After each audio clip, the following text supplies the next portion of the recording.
देखिए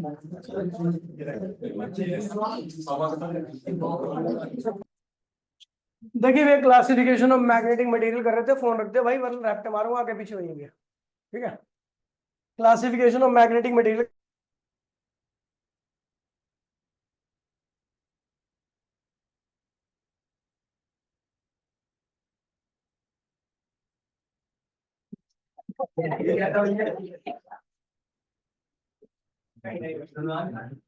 classification of magnetic material, हमारे पास तीन तरह के मैग्नेटिक मटेरियल है, dia, para, ferrous. Diamagnetic substance जो होता है उसको जब भी मैग्नेटिक फील्ड में रखा जाता है तो अपनी तरफ आने वाली मैग्नेटिक फील्ड को रिपेल करता है। रिपेल करने के लिए खुद मैग्नेटाइज होता है, लेकिन वो जिस डायरेक्शन में मैग्नेटाइज होता है वो मैग्नेटिक फील्ड के अपोजिट होता है। ठीक है, तो इसको मैग्नेटिक फील्ड पसंद नहीं होती है, मैग्नेटिक फील्ड को रिपेल करता है और अपने अंदर से minimum number of magnetic field line को पास करने की इजाजत देता है। ठीक है भैया, ये लिखा हुआ है डायमैग्नेटिक सब्सटेंस। लिखा हुआ है diamagnetic substance are those which develop feeble magnetisation, मतलब वीक मैग्नेटाइजेशन क्रिएट करते हैं opposite to the magnetising field. Such substance are feebly repelled. ठीक है भैया, ये मैग्नेटिक फील्ड को क्या करते हैं, फीबली रिपेल करते हैं और tends to move from stronger to weaker part of magnetic field. ये इसके एग्जांपल लिखे हुए हैं, आप सब जानते हो, मैंने इसे लास्ट क्लास में पढ़ा दिया था। पैरामैग्नेटिक सब्सटेंस, ये ऐसे सब्सटेंस होते हैं जिनको अगर मैग्नेटिक फील्ड में रखा जाता है सब्सटेंस, ठीक है, तो इनके अंदर फीबल मैग्नेटाइजेशन होता है, लेकिन इनका मैग्नेटाइजेशन क्या होता है, मैग्नेटिक फील्ड की डायरेक्शन में ही होता है। मतलब इनको मैग्नेटिक फील्ड पसंद होती है, ये अपने अंदर से थोड़ी बहुत मैग्नेटिक फील्ड लाइन को खींच करके क्या करते हैं, उसकी इंटेंसिटी को बढ़ा देते हैं। ठीक है, तो इनके अंदर मैग्नेटिक फील्ड इंटेंसिटी क्या होती है, ज्यादा होती है थोड़ी सी। ठीक है, magnetising field. Such substance attract magnets, magnets के द्वारा ऐसे सब्सटेंस को अट्रैक्ट किया जाता है और ये हमेशा वीक मैग्नेटिक फील्ड से स्ट्रॉन्ग मैग्नेटिक फील्ड की तरफ जाते हैं। एग्जाम्पल आपको दे रखा है, manganese, aluminium, chromium, platinum, sodium etcetera. फिर आता है भैया फेरोमैग्नेटिक सब्सटेंस। आपको बताया था ये ऐसे सब्सटेंस जब मैग्नेटिक फील्ड में रखे आते हैं तो इनका मैग्नेटाइजेशन बहुत ज्यादा होता है, इनके मैग्नेटिक मोमेंट काफी ज्यादा हो जाती है और ये मैग्नेटिक फील्ड की तरफ बहुत स्ट्रांगली क्या करते हैं भैया, अट्रैक्ट करते हैं। ठीक है, those which develop the strong magnetisation. ठीक है, मैग्नेटाइजेशन मतलब याद आई दिस मैग्नेटाइजिंग फील्ड के डायरेक्शन में, और ये हमेशा वीक मैग्नेटिक फील्ड से स्ट्रॉन्ग मैग्नेटिक फील्ड की तरफ जाते हैं। यहाँ पर मैंने आपको बताया था कि डायमैग्नेटिक सब्सटेंस का जो मैग्नेटिक मोमेंट होता है वो मैग्नेटिक फील्ड के क्या होता है, उल्टा होता है, इसीलिए ये मैग्नेटिक फील्ड को फीबली क्या करते हैं, रिपेयर करते हैं। पैरामैग्नेटिक का मैग्नेटिक मोमेंट मैग्नेटाइजेशन होने के बाद क्या होता है, और मैग्नेटिक मोमेंट मैग्नेटिक फील्ड की ही डायरेक्शन में होता है, इसलिए मैग्नेटिक फील्ड के द्वारा अट्रैक्ट किए जाते हैं, लेकिन फीबली अट्रैक्ट होते हैं। ठीक है, लेकिन इनका हाईली मैग्नेटिक मोमेंट जो होता है वो मैग्नेटिक फील्ड के डायरेक्शन में होता है, इसलिए इनका जो अट्रैक्शन आता है मैग्नेटिक फील्ड की तरफ से वो काफी स्ट्रांग होता है।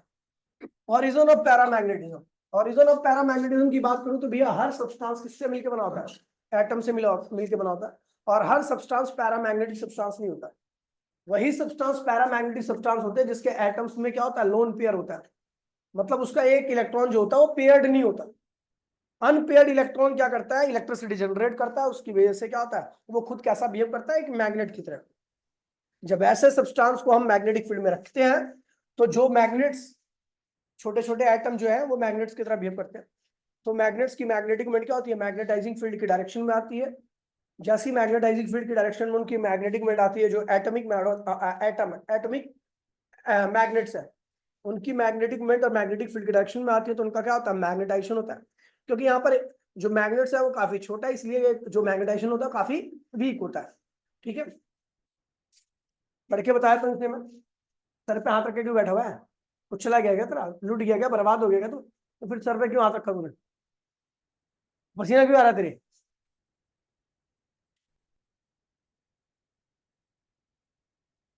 कमेंट, पीछे कमेंट आ रहे हैं। अकॉर्डिंग टू एक साइंटिस्ट है, पता नहीं क्या नाम था, लैंगविन नाम था, ठीक है, लंगूर नाम था, ठीक है।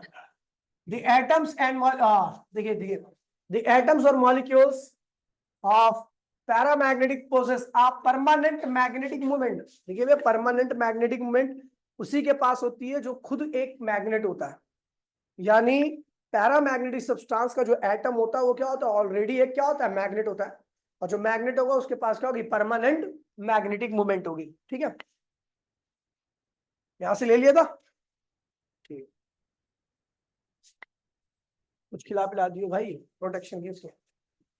Magnetic moment are due to the presence of some unpaired electron, ठीक है। चलो उसके बाद लिखा बिकॉज, हाँ आइए छोड़ो, इन अब्सेंस ऑफ, ठीक है भैया, external magnetic field, atomic dipole, जो एटम है ना वो मैग्नेट्स है, जो एटम है वो क्या है, मैग्नेट्स है, और मैग्नेट्स को क्या कहते हैं, डाइपोल कहते हैं। वही लिखा हुआ है, atomic dipoles are randomly oriented due to these, ठीक है, क्या लिखा है, सी इज लेस, ऐसे ही होता है कुछ रैंडम मैनर, ठीक है भैया। आई शोन इन द फिगर, नीचे दिया रखा है फिगर में, ठीक है। और यहाँ पर जो मैग्नेटाइजेशन, मैग्नेटिक मोमेंट होता है, रैंडम होते हैं सारे के सारे, तो नेट मैग्नेटिक मोमेंट क्या होता है भैया, जीरो हो जाता है, और वो कैसा बिहेव करते हैं, नॉन मैग्नेटिक सब्सटेंस के साथ। लेकिन जैसे ही आप क्या करते हैं, देखो एटम वाला मैग्नेट ऐसे बनाया जाता है इस तरीके से, ठीक है, ये एटम वाले मैग्नेट है, मैग्नेटाइजिंग फील्ड जीरो, इसलिए इनका मैग्नेटिक मोमेंट क्या है, जीरो, क्योंकि रैंडमनेस क्या है ज्यादा। जैसे ही मैंने मैग्नेटाइजिंग फील्ड अप्लाई की, सबकी मैग्नेटिक मोमेंट क्या होती है, मैग्नेटिक फील्ड की डायरेक्शन में आ जाती है, और ये क्या बन जाते हैं, वीक मैग्नेट बन जाते हैं, क्या बन जाते हैं। और इनके जो मैग्नेटाइजेशन है वो जब तक रहता है जब तक आप मैग्नेटिक फील्ड अप्लाई करके रखते हो। जैसे ही मैं यहां से चला गया, ये शराफत छोड़ देगा, ये इसके अंदर शराफत जब तक है जब तक मैं यहाँ पे खड़ा हूं, जैसे ही मैं गया शराफत गायब। ख्याल तो रखता मेरा, ख्याल तो बराबर रखता मेरा, कहाँ से लाया, क्या तेरे पास है, कल ऐसे, ठीक है, ख्याल तो रखता है मेरा। देखिए बात करते हैं भैया क्यूरी लॉ की, ये लॉ आउट ऑफ सिलेबस है, लेकिन इस लॉ के, क्या बेटा क्या, किसको कोई पानी सूंघेगा भी नहीं अभी, पीने की बात दूर है,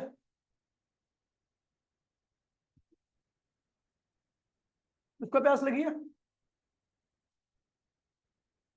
देखिए क्यूरी लॉ क्या कहता है भैया, देखिए इसके मतलब मैग्नेटिज्म आपका अधूरा है। क्या कहता है, एच क्या होता है, मैग्नेटाइजिंग फील्ड इंटेंसिटी, और आई क्या है, मैग्नेटाइजेशन इंटेंसिटी। आई के एच के अप्लाई करने के बाद आई आता है, तो जितना ज्यादा आप एच अप्लाई करोगे उस सब्सटेंस का मैग्नेटाइजेशन भी क्या होगा, उतना ही ज्यादा होगा, ठीक है। लेकिन ये जो एच है ना, इसको हमेशा बढ़ाते रहोगे तो आई हमेशा नहीं बढ़ेगा। सुन लीजिए, आई का मतलब होता है डोमेन्स का सीधा हो जाना, मैग्नेटिक फील्ड की डायरेक्शन में आ जाना, मैग्नेटाइजेशन हो जाना। लेकिन जब आप एच को बढ़ाते हो, यानी मैग्नेटाइजिंग फील्ड को बढ़ाते हो, तो जो सब्सटेंस जिसको हम मैग्नेटाइज कर रहे हैं उसके अंदर डोमेन की संख्या क्या है, फिक्स है। मान लो 1 करोड़ डोमेन्स है, कितनी है, 1 करोड़ टाइनी मैग्नेट्स है, मतलब एटॉमिक मैग्नेट्स है। जैसे आपने मैग्नेटाइजिंग फील्ड अप्लाई किया, वो टाइनी मैग्नेट्स क्या हुए, मैग्नेटिक मूवमेंट, उनकी जो मैग्नेटिक मूवमेंट था वो मैग्नेटिक फील्ड की डायरेक्शन में क्या हुआ, अलाइन होने लगा। सारे मैग्नेट्स का मैग्नेटिक मूवमेंट मैग्नेटिक फील्ड की डायरेक्शन में अलाइन नहीं हो पाता, तो हम और मैग्नेटाइजिंग फील्ड एच को और बढ़ाते हैं। जो नहीं अलाइन हो रहे थे उनके भी पिछवाड़े पे लात पड़ती है, वो भी क्या होते हैं, अलाइन हो जाते हैं। लेकिन कुछ ढीठ होते हैं जो अपने आप को शहंशाह समझते हैं, उनके लिए एच की वैल्यू और बढ़ाई जाती है, ठीक है। तो वो भी क्या होते हैं, जो ढीठ होते हैं वो भी क्या होते हैं, मैग्नेटिक फील्ड के डायरेक्शन में क्या होते हैं, अलाइन हो जाते हैं। अब सारी डोमेन्स अलाइन हो चुकी हैं, तो अब कुछ बचा है क्या, अब एच कितना भी बढ़ा लो, कितना भी स्ट्रिक्ट टीचर ले आओ क्लास में, और क्या शांति का माहौल हो, या कोई बच्चा बोल ही नहीं रहा, सपने पढ़ रहे हैं, तो क्या फायदा, उतना ही रहने दो। तो भैया एक पर्टिकुलर लिमिट तक एच बढ़ाने पर आई बढ़ता है, उसके बाद एच कितना ही बढ़ा लो आई नहीं बढ़ेगा। सारी डोमेन्स क्या होगी, मैग्नेटिक फील्ड के डायरेक्शन में उनका मैग्नेटिक मोमेंट आ जाएगा। इस कंडीशन को सैचुरेशन पॉइंट कहते हैं, जहां पर एच बढ़ाने पर आई नहीं बढ़ता, ठीक है। टेम्परेचर के आई जो होता है वो इनवर्सली होता है, बड़ी सिंपल सी बात है, टेम्परेचर हमेशा रैंडमनेस को इंक्रीज करता है। जब आप टेम्परेचर बढ़ाओगे तो उस सब्सटेंस के एटम मॉलिक्यूल्स की रैंडमनेस क्या होती है, बढ़ जाती है, और एटम मॉलिक्यूल्स की सहायता से बने हैं वहां के छोटे छोटे मैग्नेट्स, तो उनकी रैंडमनेस भी बढ़ जाएगी। रैंडमनेस बढ़ते के साथ ही मैग्नेटिक मोमेंट क्या होता है, कम हो जाता है। मैग्नेटिक मोमेंट कम होगा तो मैग्नेटिक कैरेक्टर कम हो जाएगा, अगर मैग्नेटिक कैरेक्टर कम हो गया तो मैग्नेटाइजेशन भी क्या होता है, कम हो जाता है। इसलिए ये टी के आई क्या होता है, इनवर्सली होता है। इन दोनों फैक्टर्स को कंबाइन किया, I is directly equal to H upon में, ये हो गया। प्रोपोर्शनलिटी साइन हटाने के लिए हमने कांस्टेंट का इस्तेमाल किया, जिसको हमने सी बोला, सी बोलो तो क्यूरी कांस्टेंट, ठीक है। अब इस एच को इसके नीचे ले आया, तो ये क्या हुआ, आई अपॉन में एच हो गया। और अगर आपको याद होगा तो आई अपॉन में एच मैंने ऑलरेडी बता रखा है, काई होता है, क्या होता है, मैग्नेटिक ससेप्टेबिलिटी, मैग्नेटिक बनने की एबिलिटी को हम क्या कहते हैं भैया, मैग्नेटिक ससेप्टेबिलिटी कहते हैं। इसको हमने क्या लिख दिया, तो हमारा ये बन गया काई, काई equals to C upon B T, यानी काई जो होता है यानी मैग्नेटिक ससेप्टेबिलिटी, मैग्नेट बनने की एबिलिटी जो होती है वो टेम्परेचर की इन्वर्सली होती है, यानी लो टेम्परेचर पर कोई सब्सटेंस ज्यादा अच्छा मैग्नेट बनता है और हाई टेम्परेचर पर कोई सब्सटेंस ज्यादा अच्छा मैग्नेट नहीं बन पाता। समझ गया। अब देखिए एच बढ़ाया, देखो एच बढ़ा रहा हूं ना, आई क्या हो रहा, बढ़ रहा है। एच यहाँ पे रखा तो आई इतना हो गया, एच यहाँ पे रखा तो आई अब बढ़ना बंद हो गया, यानी सारी डोमेन्स क्या हो चुकी है, मैग्नेटिक फील्ड की डायरेक्शन में आ चुकी है, मैग्नेटाइजेशन हो चुका है मैक्सिमम। अब फर्दर डोमेन्स नहीं बची है जो और मैग्नेटिक, जिनका और मैग्नेटिक मोमेंट बचा हो जो मैग्नेटिक फील्ड की डायरेक्शन में ना हो, सब ओपन हो चुकी है, सबकी मैग्नेटिक मोमेंट क्या है, मैग्नेटाइजिंग फील्ड की डायरेक्शन में। समझ गए। तो इसे कहते हैं saturation point, no further magnetisation take place after it. Origin of ferromagnetism, ferromagnetism में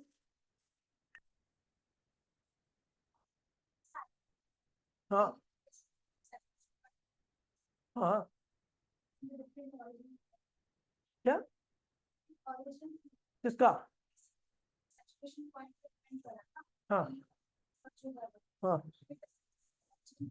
मतलब इसका ओरिजिन मैंने अलग से क्यों लिखवाया है, इसका ओरिजिन अलग से, वो समझ में आ गया आपको। ठीक है। अब देखो ये जो होता है ना, वो वहां पे एटॉमिक मैग्नेट थे, क्या थे, और एटॉमिक मैग्नेट्स क्या होते हैं, छोटे होते हैं, वीक होते हैं।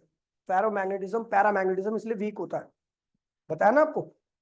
लेकिन यहां पर जो एटॉमिक एटम नहीं होते, वो एटॉमिक मैग्नेट्स नहीं होते, यहाँ पर बहुत सारे एटॉमिक एटम्स मिल करके एक छोटा सा मैग्नेट बनाते हैं जिसको हम डोमेन्स कहते हैं। यहाँ पर वहां पे डोमेन्स नहीं थी, डोमेन्स यहाँ पर है, कहां पर, फेरो में। तो भैया बहुत सारे छोटे छोटे एटम्स मिल करके एक छोटा सा मैग्नेट बनाते हैं, उसमें एटम की संख्या होती है 10⁻11 एटम्स के आसपास मिल करके, इतने एटम्स मिल करके एक डोमेन्स बनाते हैं, छोटा सा मैग्नेट बनाते हैं। और एक डोमेन ये रही, एक डोमेन आपकी ये छोटी सी, ये क्या है भी आपकी डोमेन। ऐसे ही बहुत सारे डोमेन्स के ग्रुप होते हैं फेरो में, कुछ डोमेन्स का ग्रुप इधर होते हैं, कुछ डोमेन्स का ग्रुप इधर होते हैं, कुछ डोमेन्स का ग्रुप इधर, कुछ डोमेन्स का ग्रुप इधर, इस तरीके से होते हैं। पैरा में एटम होता था, यहां पर एटम्स का ग्रुप है, बहुत सारे एटम्स हैं, सब एटम की मैग्नेटिक मोमेंट एक डायरेक्शन में, तो जो डोमेन्स बन रही है वो काफी स्ट्रॉन्ग मैग्नेट रहेगी एज कंपेयर टू उसके। अब जैसे ही मैंने इसको मैग्नेटाइजिंग फील्ड के अंदर रखा तो सारी डोमेन्स क्या है, मैग्नेटिक है, सब पे क्या लगेगा, टॉर्क लगेगा, और टॉर्क क्या करेगा, सब मैग्नेटिक मोमेंट को मैग्नेटाइजिंग फील्ड की डायरेक्शन में लाकर रख देगा, और ये क्या होगा, मैग्नेट बन जाएगा। क्या बन जाएगा, जो अभी इस तरीके से, अभी नीचे देखोगे तो आप इसका हाल कुछ इस तरीके का होता है, अभी नहीं लिखा हुआ, अभी देख लेते हैं बहुत आगे, यही लिखा हुआ है। In material like iron, copper, nickel, individual atoms are associated with the large number of magnetic moment. अलग अलग एटम्स अपना मैग्नेटिक मोमेंट कैरी करते हैं। ठीक है। The magnetic moment of neighbouring atoms, ठीक है, इंटरेक्ट, एक दो जो पास का एटम होता है उसकी मैग्नेटिक मोमेंट और दूसरे की मैग्नेटिक मोमेंट आपस में क्या करते हैं, इंटरेक्ट करते हैं। दो मैग्नेट आपस में पास पास में आते हैं तो इंटरेक्ट करते हैं ना, इंट्रैक्शन से वो जुड़ जुड़ कर क्या बनाते हैं, एक बहुत स्ट्रॉन्ग मैग्नेट बनाते हैं। जो स्ट्रॉन्ग मैग्नेट को हम क्या कहते हैं, डोमेन कहते हैं। क्या कहते हैं, यहाँ पे लिखा है interact with each other and align themselves, ठीक है। और क्या लिखा है, स्पॉन्टेनियसली इन अ कॉमन, क्या लिखा है, जो भी है, over the microscopic reason called domain. ठीक है भैया, सब मिल करके, सब मैग्नेटिक 50 मतलब 10⁻11 एटम्स मिल करके, छोटे छोटे एटम्स मिल करके सारी की मैग्नेटिक मोमेंट जुड़ करके एक डोमेन्स बना देती है। डोमेन्स क्या है, एक छोटा सा मैग्नेट है। ठीक है, ऐसी बहुत सारी डोमेन्स रहती है। ठीक है, each domains has a typical size of about 1 millimetre and atom की संख्या क्या होती है, 10⁻11 एटम्स होते हैं एक डोमेन के अंदर। So each domains possess a strong magnetic moment, क्योंकि तगड़ा मैग्नेटिक बन जाता हो। In the absence of any external magnetic field, ठीक है, these domains are randomly distributed so that the net magnetic moment क्या होगा, जीरो हो जाएगा, और एक ऐसा बिहेव करेगा नॉन मैग्नेटिक सब्सटेंस करेगा। लेकिन जैसे ही हमने क्या किया, when a ferromagnetic material placed in a magnetizing field, ठीक है, ठीक है, तो यहाँ पे क्या होगा, इनका बहुत स्ट्रॉन्ग मैग्नेटाइजेशन होता है, क्योंकि सारी डोमेन्स क्या होती है, मैग्नेटाइजिंग फील्ड की डायरेक्शन में अपने आप को अलाइन कर लेती है, और क्या बनता है, एक स्ट्रॉन्ग मैग्नेट बनता है। ठीक है, प्रॉपर्टीज ऑफ डाया, ठीक है। तो सबसे पहले ध्यान रखना कि डाया मैग्नेटिक सब्सटेंस जब मैग्नेटाइजिंग फील्ड में रखे जाते हैं तो मैग्नेटिक फील्ड को क्या करते हैं, फीबली रिपेल करते हैं, यानी इनका मैग्नेटिक मोमेंट क्या होता है, मैग्नेटिक फील्ड के क्या होता है, एंटी पैरेलल होता है। क्या होता है, देखिए ये डायमैग्नेटिक सब्सटेंस है, ये मैग्नेटिक फील्ड में रखा गया, लेकिन बहुत सारी मैग्नेटिक फील्ड क्या होती है, इसके अंदर से जाती नहीं है। कुछ ही मैग्नेटिक फील्ड, बाहर की मैग्नेटिक फील्ड कितनी है, बी नॉट, अंदर कितनी है, बी। बताओ कहाँ की मैग्नेटिक फील्ड इंटेंसिटी ज्यादा होगी, बी नॉट ज्यादा होगी या बी ज्यादा होगी, बी नॉट ज्यादा होगी, क्योंकि बाहर 4 मैग्नेटिक फील्ड है, इसके अंदर केवल क्या है, एक है। तो यहाँ पर क्या होगा, बी जो होता है बी नॉट से कम होता है। तो इस बी के इस बी नॉट को इधर लाओ तो क्या, बी अपॉन में B naught less than 1। B upon में बी नॉट को मैंने क्या बताया था, रिलेटिव परमेबिलिटी, क्या बताया था, ये 1 से कम होती है, यानी डायमैग्नेटिक सब्सटेंस की रिलेटिव परमेबिलिटी क्या होती है, 1 से कम होती है, लेकिन पॉजिटिव होती है। क्या होती है, पॉजिटिव होती है। मैंने परसों एक नाले वाला एग्जांपल देकर के एक डेरिवेशन कराई थी, जिसको कहता है मैग्नेटिक ससेप्टिबिलिटी और रिलेटिव परमेबिलिटी के बीच का रिलेशन। वो क्या था, म्यू आर काई प्लस 1, तो काई क्या होगा, म्यू आर माइनस 1। अच्छा, डायमैग्नेटिक सब्सटेंस के लिए इसकी वैल्यू क्या होती है, लेस देन 1। क्या होती है, less than 1, minus 1, less than 1 minus 1 क्या होता है, नेगेटिव। क्या आता है, तो डायमैग्नेटिक सब्सटेंस की जो मैग्नेटिक ससेप्टिबिलिटी होती है वो नेगेटिव होती है। नेगेटिव का मतलब इसका मैग्नेटाइजेशन तो होता है, लेकिन मैग्नेटिक फील्ड के अपोजिट होता है। ठीक है, मैग्नेटाइजेशन होगा but opposite to the direction में, डायरेक्शन ऑफ मैग्नेटाइजिंग फील्ड।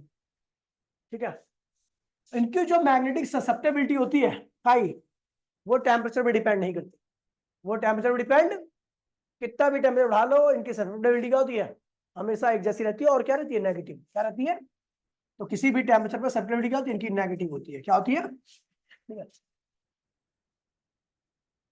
लिखा हुआ है the diamagnetic the magnetization of diamagnetic substance, ठीक है, last so long as the magnetizing field is applied। कह रहा भैया, जो इनका मैग्नेटाइजेशन हुआ है डायमैग्नेटिक सब्सटेंस का, इनके अंदर मैग्नेटाइजेशन जब तक रहता है जब तक आप मैग्नेटिक फील्ड को अप्लाई करके रखते हैं। जैसे ही आप मैग्नेटिक फील्ड अप्लाई करोगे तो जो अपोजिट मैग्नेटाइजेशन हुआ है इनका, वो भी क्या होता है, छूमंतर। समझ गए भैया, तो तभी तक मैग्नेटाइजेशन रहता है, मैग्नेटिक करेक्टर होता है, तभी तक ये मैग्नेटाइजिंग फील्ड को रिपेल कर पाता है, जब तक मैग्नेटाइजिंग होती है। जैसे उसको हटा दोगे वैसे ये भी क्या होगा, रिपेल करना बंद, मतलब इनका मैग्नेटाइजेशन भी क्या होता है, जीरो हो जाता है। ठीक, फिर आता है भैया, when the rod of diamagnetic substance suspended freely in the uniform magnetic field it align perpendicular to magnetising field. एक रॉड है, वो ये डायमैग्नेटिक है, इसको लटका दिया मैंने, इसको ऐसे करके, तो ये मैग्नेटाइजिंग फील्ड है। ये क्या है, तो अगर ये मैग्नेटाइजिंग फील्ड में इस तरीके से रहेगी तो रॉड का बहुत बड़ा पार्ट क्या है, मैग्नेटाइजिंग फील्ड के संपर्क में आ रहा है। और आपको पता भी है मैग्नेटाइजिंग फील्ड को ये पसंद ही नहीं करता, तो ये क्या करता है, अपने को ऐसा कर लेगा ताकि इससे मिनिमम नंबर, इसके मिनिमम रीजन से मैग्नेटिक फील्ड लाइन पास कर सके। समझ गए, तो जब भी डायमैग्नेटिक सब्सटेंस को मैग्नेटाइजिंग फील्ड में रखा जाता है तो वो अपने आप को कुछ इस तरीके से करता है कि उसके through minimum number of magnetic field line pass कर पाए, ताकि, क्योंकि उसको मैग्नेटिक फील्ड लाइन क्या है, पसंद ही नहीं है। समझ गया, तो वो अपने आप को क्या करता है, पर एक लाइन ही है, अगर वो ऐसा रहेगा तो इसके बहुत बड़े एरिया से मैग्नेटिक फील्ड लाइन पास कर रही है, इसलिए उस लाइन के क्या लगता है, अपने आप को परपेंडिकुलर लगता है, तो इतने छोटे एरिया से ही पास करती है। इसकी बार मजबूरी है, जाना ही तो है, लेकिन वो अपने आप को इस तरीके से रख लेगा कि कम से कम मैग्नेटिक फील्ड लाइन उसको दुख दे, क्योंकि मैग्नेटिक फील्ड लाइन डाय को क्या करती है, सुख देती है, दुख देती है, दुख देती है। फिर आता है भैया पैरामैग्नेटिक सब्सटेंस। पैरामैग्नेटिक सब्सटेंस को जब मैग्नेटाइजिंग फील्ड में रखा जाता है, वाला paramagnetic substance placed in external magnetic field. ठीक है भैया, इनका फेवरली मैग्नेटाइजेशन होता है और मैग्नेटिक मोमेंट मैग्नेटाइजिंग फील्ड की डायरेक्शन में होती है, नहीं है मैग्नेटिक फील्ड से अट्रैक्ट होता है, लेकिन वीकली अट्रैक्ट होता है। अच्छा, मैग्नेटिक फील्ड को खींचते हैं तो मतलब इनके रीजन में मैग्नेटिक फील्ड की वैल्यू क्या होगी, थोड़ी सी ज्यादा होगी, तो इनके अंदर मैग्नेटिक फील्ड ज्यादा होगी एज कम्पेयर टू बाहर। तो बी अपॉन में बी नॉट क्या होगा, 1 से ज्यादा, तो बी अपॉन में बी नॉट क्या होता है, म्यू आर। म्यू आर क्या होता है, इनका रिलेटिव परमेबिलिटी क्या होती है, 1 से ज्यादा होती है। ठीक है भैया, बट स्मॉल। अच्छा, अगर इनके मैं काई की वैल्यू करूँ तो ये क्या है, 1 से ज्यादा है, -1, 1 से ज्यादा लेकिन थोड़ी सी ज्यादा, तो क्या आता है भैया, पॉजिटिव आता है। पॉजिटिव ये बता रहा है कि इनका मैग्नेटाइजेशन मैग्नेटिक फील्ड की डायरेक्शन में होता है, लेकिन कम होता है, ये कम इनका मैग्नेटाइजेशन होता है। समझ गया, ठीक है। फिर आता है भैया, हाँ हाँ, इनका मैग्नेटाइजेशन क्या होता है, टेम्परेचर के इनवर्सली होता है। टेम्परेचर बढ़ाओगे तो इनकी जो छोटे छोटे मैग्नेट्स है, एटॉमिक मैग्नेट्स है, उनकी रैंडमनेस क्या होगी, बढ़ेगी। रैंडमनेस बढ़ने के साथ ही मैग्नेटिक मोमेंट क्या होगा, कम हो जाएगा, और मैग्नेटाइजेशन भी क्या होगा, कम होगा। मैग्नेटाइजेशन कम होने से मैग्नेटिक ससेप्टिबिलिटी भी क्या होती है, कम हो जाती है। तो टेम्परेचर के क्या होता है, इनका इनवर्सली होता है। टेम्परेचर का इनका क्या होता है, इनवर्सली होता है। प्रॉपर्टी ऑफ फेरोमैग्नेटिज्म, जब ऐसे सब्सटेंस को मैग्नेटिक फील्ड में रखा जाता है तो मैग्नेटिक उनका मैग्नेटाइजेशन क्या होता है, बहुत स्ट्रांग होता है, और मैग्नेटिक मोमेंट क्या होता है, मैग्नेटिक फील्ड की डायरेक्शन होता है। अच्छा, ये मैग्नेटिक फील्ड को बहुत ज्यादा अट्रैक्ट करती है अपने अंदर से, तो ये क्या होता है कि ये बार है फेरो का, और ये मैग्नेटिक फील्ड लाइन जा रही है, तो सारी लाइंस क्या होगी, इसके अंदर से आएंगी, सारी लाइंस मुड़ मुड़ के। तो बताओ अंदर बहुत सारी लाइंस होगी, इंटेंसिटी क्या होगी, बहुत ज्यादा, बाहर इसके कंपैरेटिवली क्या होगी, काफी कम होगी। तो अंदर क्या होगी, बहुत ज्यादा, बाहर क्या होगी, इसके कंपैरेटिवली कम होगी। तो म्यू आर की वैल्यू क्या होती है, 1 से बहुत ज्यादा होती है। और अगर 1 से ये बहुत ज्यादा टर्म है -1, 1 से बहुत बड़ी टर्म -1, तो क्या होगा, पॉजिटिव बट लार्ज।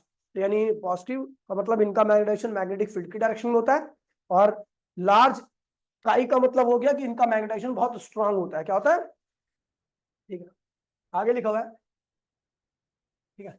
अगर इनका टेम्परेचर बढ़ाया जाए तो धीरे धीरे इनका मैग्नेटाइजेशन भी क्या होता है, कम होता है, और कम होते होते वो क्या बन जाती है, पैरा। क्या होती है, जिस टेम्परेचर पर कोई फेरोमैग्नेटिक सब्सटेंस क्या बन जाए, पैरा बन जाए, उसको हम कहते हैं क्यूरी टेम्परेचर। क्या कहते हैं उसे, क्यूरी टेम्परेचर, ठीक है। और कह रहा है भैया फेरोमैग्नेटिक सब्सटेंस को अगर मैग्नेटिक फील्ड में रख दिया जाए, उसके बाद मैग्नेटिक फील्ड हटा भी दिया, फिर भी इसके अंदर क्या रहता है, मैग्नेटिक फील्ड रही जाती है, इसे कहते हैं रिटेंटिविटी। क्या कहते हैं इसे, वही लिखा हुआ है, a ferromagnetic substance retains magnetism even after the, ठीक है, रिमूवल ऑफ मैग्नेटिक फील्ड। अच्छा, फिर आता है हिस्टेरेसिस। खैर इसको समझने से पहले मैं नीचे आपको बता देता हूं, ठीक है। आपने मैग्नेटाइजिंग फील्ड किसी प्रकार की अप्लाई नहीं कर रखी है, सारी डोमेन्स क्या है, ऐसा ग्रुप बना के है, सबका मैग्नेटिक मोमेंट क्या आ रहा है, 0 आ रहा है, क्या बिहेव कर रहा है, नॉन मैग्नेटिक सब्सटेंस। जैसे मैंने क्या किया भैया, मैग्नेटाइजिंग फील्ड को क्या किया, बढ़ाया, इंक्रीज किया थोड़ा सा, तो डोमेन्स पे क्या लगने लगा, टॉर्क, और सब क्या हुई, मैग्नेटिक फील्ड की डायरेक्शन में अलाइन होने लगी, यानी मैग्नेटिक मोमेंट क्या हुआ, इंक्रीज करने लगा, और मैग्नेटिक कैरेक्टर भी आने लगा, यानी इनका मैग्नेटाइजेशन होने लगा। आपने बी को क्या कर दिया, और बढ़ा दिया, बी को और बढ़ा दिया, तो डोमेन्स पे टॉर्क मैक्सिमम हो गया, सारी डोमेन्स क्या होगी, सीधी हो गई, मैग्नेटिक मोमेंट क्या हो गया, मैक्सिमम हो गया, कैसे बन गई, स्ट्रॉन्ग मैग्नेट, और क्या हो गया, सैचुरेशन पॉइंट। अब इसके बाद आप कुछ भी एच अप्लाई कर लो, कितना भी बढ़ा लो, या कितना भी एच बढ़ा लो, कोई फर्क नहीं पड़ने वाला, फर्दर मैग्नेटाइजेशन नहीं हो सकता। उसके बाद हमने क्या किया, मैग्नेटाइजिंग फील्ड को दोबारा से क्या कर दिया, 0 कर दिया, लेकिन सारी डोमेन्स अभी भी सीधी है, अभी भी मैग्नेटिक मोमेंट है, तो इसका मतलब ये सब्सटेंस क्या बन चुका है, मैग्नेट। क्या बन चुका है, इसी को क्या कहते हैं भैया, रिटेंटिविटी। क्या कहते हैं इसे। अब हमारे चुल थी, तो हमने क्या किया, इस मैग्नेटिक फील्ड को थोड़ा सा रिवर्स कर दिया, उल्टा कर दिया। जैसे उल्टा कर दिया, तो अब सारी डोमेन्स जो थी, अब वो मैग्नेटिक फील्ड की, उनकी मैग्नेटिक मोमेंट मैग्नेटिक फील्ड से अपोजिट होगी, सारी डोमेन्स क्या होगी, अनस्टेबल। अनस्टेबल डोमेन्स पे क्या लगता है, टॉर्क, और टॉर्क ने फिर क्या किया, इनको घुमाना चालू कर दिया, मैग्नेटिक मोमेंट फिर क्या, रैंडमनेस फिर बढ़ने लगी, यानी मैग्नेटिक मोमेंट फिर क्या होने लगा, कम होने लगा, मैग्नेटिक कैरेक्टर फिर क्या होने लगा, कम होने लगा। मैंने मैग्नेटाइजिंग फील्ड को और बढ़ा दिया, मैग्नेटाइजिंग फील्ड को और बढ़ा दिया, और बढ़ाने से क्या हुआ, रैंडमनेस पूरी एकदम बढ़ गई है, मैग्नेटिक मोमेंट क्या हो गया, 0 हो गया, क्या बन गया ये, पैरामैग्नेटिक, मतलब इसके अंदर मैग्नेटिक कैरेक्टर अब बिल्कुल नहीं रहा, ठीक है भैया। इसी को क्या कहते हैं भैया, कोएर्सिविटी। मतलब रिटेन मैग्नेटिक फील्ड को 0 करने के लिए आपने रिवर्स फील्ड जितनी अप्लाई की है, उसी को हम क्या कहते हैं भैया, कोएर्सिविटी। अगर आप इसी रिवर्स फील्ड को और बढ़ाओगे तो डोमेन्स पे और टॉर्क लगेगा, और सारी डोमेन्स फिर क्या होंगी, अपोजिट डायरेक्शन में अलाइन हो जाएंगी, ठीक है। अब मैग्नेटिक मोमेंट फिर दोबारा से क्या हो गया, मैक्सिमम हो चुका है, सैचुरेशन पॉइंट पर पहुंच चुके हैं, अब no further magnetisation take place, ठीक है। अब मैग्नेट ये फिर दोबारा से 0 कर दोगे, तो दोबारा मैग्नेटिक फील्ड इस डायरेक्शन में अलाइन हो जाएंगी, मैग्नेटिक मोमेंट क्या होगा, ग्रेटर देन 0। मैग्नेटिक फील्ड हटाने के बावजूद भी ये क्या बन गया है, मैग्नेट, लेकिन इसकी रिटेंटिविटी क्या होगी, पहले वाले से अपोजिट होगी। समझ गया। अब देखिए ग्राफ बनाते हैं इसका, आ गया। अच्छा ग्राफ नीचे, ये देखिए, आपको पता है एच आई के क्या, आई क्या होता है, एच के डायरेक्टली होता है, ये क्या है आई, और ये क्या है एच। आपने एच को बढ़ाया, मैग्नेटाइजेशन क्या हो, बढ़ गया बढ़ गया बढ़ गया बढ़ गया, कब तक बढ़ा, सैचुरेशन पॉइंट। जैसे सैचुरेशन पॉइंट पर पहुंचे तो आपने क्या किया, फिर एच को 0 कर दिया। एच को 0 करने का मतलब आप यहाँ पे आ गए, लेकिन आई 0 नहीं हुआ, तो मैंने पॉइंट यहाँ पर ओरिजिन पे नहीं बनाया, यहाँ बनाया। यहाँ पे पॉइंट बनाने का मतलब है कि आपने एच को 0 कर दिया, लेकिन आई 0 नहीं हुआ, तो इसे कहते हैं रिटेंटिविटी। इसी को क्या कहते हैं, ये ओ है, ये ए है, तो इसे कहेंगे ओ ए क्या है आपका, रिटेंटिविटी। क्या है ये, ग्राफ यहां से यहां तक आ गया जो हमने डाला, ठीक है। अब इसी रिटेन मैग्नेटिक फील्ड को 0 करने के लिए आप क्या करोगे, एच को अपोजिट कर दोगे। क्या कर दोगे, यहाँ पर इस पॉइंट का मतलब हो गया कि यहाँ पर आने पर क्या हुआ, आपका आई तो 0 हो गया, लेकिन एच क्या हो गया, नेगेटिव हो गया। उस नेगेटिव एच को हम क्या कहते हैं भैया, कोएर्सिविटी। क्या कहते हैं इसे, कोएर्सिविटी। ठीक है, अब और अपोजिट डायरेक्शन में अप्लाई करो, अपोजिट डायरेक्शन में मैग्नेटाइजेशन होगा। अब इसके बाद मैग्नेटाइजेशन नहीं हो रहा, इसका मतलब कहाँ पहुंच गया आप, सैचुरेशन पॉइंट पर। ठीक है, दोबारा से आपने इस पॉइंट पर आ गए, इसका मतलब आपने H फिर जीरो कर दिया, लेकिन मैग्नेटाइजेशन ऑलरेडी अभी भी है। तो ये प्रोसेस चलता रहता है, इसी को कहते हैं हिस्टैरिसीस कर्व। क्या कहते हैं इसे? और हिस्टैरिसीस कर्व का जो एरिया होता है वो देता है आपको loss of energy during magnetisation और डीमैग्नेटाइजेशन। मैग्नेटाइज कर रहे हो और डीमैग्नेटाइज कर रहे हो, उसमें एनर्जी का लॉस हो रहा है, वो लॉस जो आएगा, एनर्जी जो आएगी, वो इसके एरिया से पता लगती है। तो चैप्टर खत्म हो चुका है। कल से आपका चैप्टर चालू होगा, चैप्टर नंबर 6, जिसका नाम है इलेक्ट्रोमैग्नेटिक इंडक्शन। वो एक चैप्टर हफ्ते में पूरा खत्म हो जाएगा वो चैप्टर। ठीक है भैया, फिर पहुंचेंगे चैप्टर नंबर 7 पे। ठीक है भैया, आप समय पंडित को हल्के में ले रहे थे ना, सिलेबस स्लो चल रहा है। चलो भैया मिलते हैं। हाँ? इसमें से कल से मैं जो पढ़ा रहा हूँ ना, उसमें से 80% चीजें सिलेबस में ही है, लेकिन मैंने फिर भी पढ़ाया, क्योंकि आपको बता दूं कि भैया ये पूरी चीजें ना क्वेश्चन में पूछी जाती है, बेशक वैसा ना है।